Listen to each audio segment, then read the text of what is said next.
Alors tu ne peux pas réellement faire un mercato de qualité dans les temps si tu ne sais pas réellement qui tu veux. Que ce soit en attaque, au milieu de terrain, en défense centrale, etc. Donc Safonov est arrivé pour 15 millions d'euros, on ne sait même pas s'il va jouer un match. Et Moscardo est arrivé, je crois, pour 20 millions d'euros, mais on ne sait pas réellement lui aussi s'il va jouer. En tout cas, Paris arrive à détecter les problèmes. Là, on nous parle de Jadon Sancho ainsi que Inaki Williams. Mais d'un autre côté, on nous dit que Campos a appelé personnellement Randal Kolo Muani et Gonzalo Ramos. Pour rappel, Gonzalo Ramos et Randal Kolo Muani ont été recrutés l'année dernière pour 90 millions chacun, c'est-à-dire 180 millions d'euros en tout, et ils n'ont presque pas joué de la saison. Donc, en plus de ça, en même temps, Campos les appelle et leur dit « Vous inquiétez pas, on compte sur vous ». Mais par contre, en même temps, le mec, il négocie avec Osimhen, dont il a trouvé un accord et qui maintenant, il faut se mettre d'accord avec Naples pour faire la transaction et faire l'opération. Donc à un moment donné, il y a deux poids deux mesures. C'est soit la presse dit n'importe quoi, ou soit le PSG fait n'importe quoi. Tu ne peux pas acheter Osimhen alors que tu demandes très clairement, tu demandes à Randal Kolo Muani et à Gonzalo Ramos de rester. Donc c'est quoi le projet? Après, si tu prends Inaki Williams et Jadon Sancho, là c'est sûr que sur les côtés, tu as du banc.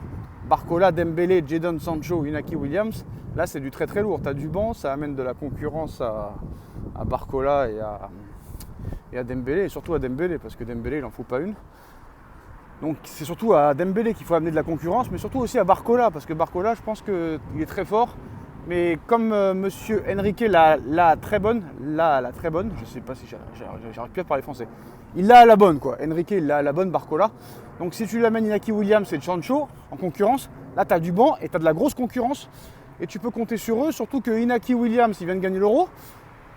Jadon Sancho il a fait une grosse saison, donc c'est pas n'importe qui. Et en plus de ça, c'est des jeunes joueurs. Et en plus de ça, qui sont pas chers.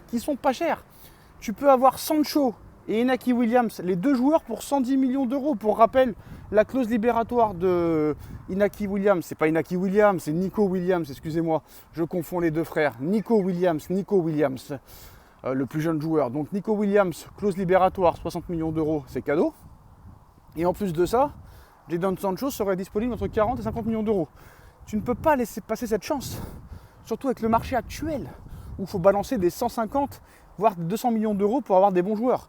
Là, tu as deux joueurs, un joueur de 25 ans ou 26 ans, Sancho, je crois qu'il a 25 ou 24 Sancho, même moins peut-être, je confonds. Et Inaki Williams qui a peut-être 22 ans, 60 millions Williams, 50 millions Sancho, mais il faut y aller frère, il faut y aller, il faut absolument y aller. Donc voilà, c'est l'information un peu d'aujourd'hui, la grosse information. Après Jadon Sancho, Paris s'intéresse aussi à Inaki Williams. Et en plus de ça, les deux dossiers ne sont pas liés. C'est pas Inaki Williams ou Jadon Sancho. Le PSG voudrait les deux joueurs en plus d'Osimhen. Là, ça commencerait quand même à avoir de la gueule. Ça commencerait à avoir de la gueule parce que si tu as Osimhen numéro 9, Sancho à droite, Inaki Williams à gauche, là, ça commence à faire peur. Alors apparemment, le dossier de Joao Neves s'accélère. Apparemment, ça va se faire dans les prochains jours. Une annonce devrait être faite du côté de Benfica ce week-end. Et apparemment, il y a un pot de départ qui est prévu, une annonce de la part de Joao Neves qui va annoncer son départ sur une antenne TV aux supporters de Benfica samedi ou lundi prochain. Donc là, je commence à te dire que pour l'instant, il n'y a vraiment personne qui est venu, à part Moscardo, mais ça fait 6 mois qu'on le sait. Et Safonov est arrivé début juin, donc ça fait longtemps. Depuis plus rien, mais là, si tu prends Osimhen, Sancho, Inaki Williams, Neves, Doué au milieu de terrain, si tu arrives à faire ça avant le mois d'août, ce serait remarquable. Il ne resterait plus qu'à trouver deux latéraux et deux défenseurs centraux. Oui, je sais, c'est beaucoup, mais on n'a pas le choix. Nuno Mendes, il se blesse 8 fois sur 7. Et Hakimi n'est pas considéré comme une sûreté. Même si Mukiele, pour moi, ferait l'affaire. Alors, si Mukiele, il reste, pourquoi pas ne pas recruter à droite. Mais à gauche, il va falloir recruter parce qu'à l'heure où on parle, si admettons que Nuno Mendes se blesse, tu n'as plus aucun latéral gauche. Lucas Hernandez blessé jusqu'en 2025, Kurzawa il est parti. Si Mendes se blesse, c'est mort. Terminé, nada. Donc, pour l'instant, personne n'est venu, mais si vraiment tout ça se fait, ce serait extraordinaire. Parce que là franchement, tu recrutes vraiment dans les postes qu'il te faut. Donc là, Osimhen, Sancho, Inaki Williams, Joao Neves, Désiré Doué. Là, tu as deux milieux de terrain, tu as deux ailiers en plus, tu as un attaquant. Mais est-ce que ça va vraiment se faire? Je ne sais pas, parce que Osimhen, 100 millions. Williams 60, ça fait 160. Sancho 50, 210. Neves 90, ça fait déjà 300 millions.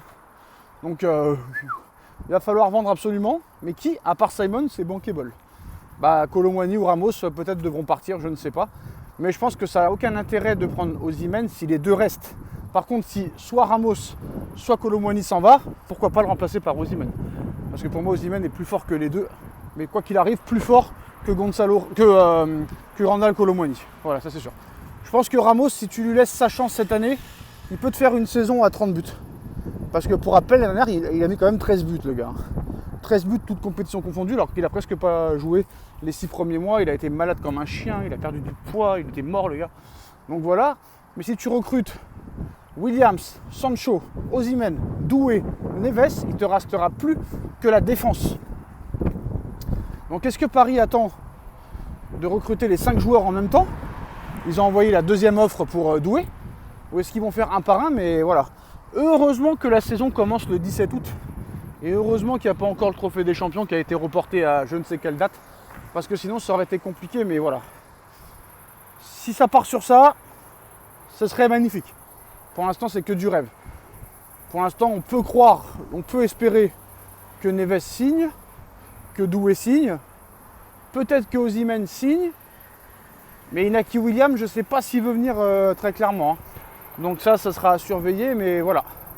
Bon, on va essayer de se calmer, on va essayer d'être positif quand même, on n'est que le 23 juillet. Donc il reste encore il reste 55 jours avant la fin du mercato, ou 57 jours, je ne sais plus. 31 jours en août. Ah bah non, je dis des conneries, moi je dis n'importe quoi, frère. Il reste même pas 40 jours, quoi. Ouais, il doit rester 38 jours avant la fin du mercato, et ça commence à presser, quoi, à presser. Donc il faut absolument que ça se finisse. En plus, je crois que cette année, ça se finit le 31 ou le 30 août, alors que d'habitude, ça finit le 1er septembre.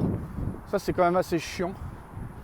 Donc il va falloir vite s'accélérer parce que ça passe, et à l'arrivée, si tu te retrouves avec 0 recrue, je pense pas que tu pourras être compétitif avec cette équipe-là en Ligue des Champions. Après, va savoir, hein. Tout est possible maintenant. Mais là, à l'heure où on parle, le Bayern est supérieur à toi, Liverpool est supérieur à toi, le Real est supérieur à toi, City est supérieur à toi, Arsenal est supérieur à toi. Donc c'est compliqué. Même peut-être le Barça, là, avec les joueurs qu'ils ont, qui sont en train de très clairement progresser, avec les Pedri, les Gavi, les Yamal. Peut-être que Williams va aller là-bas aussi, donc on ne sait pas. Donc ça risque d'être très très très chaud. Donc en tout cas, voilà les dernières infos. Tchuss.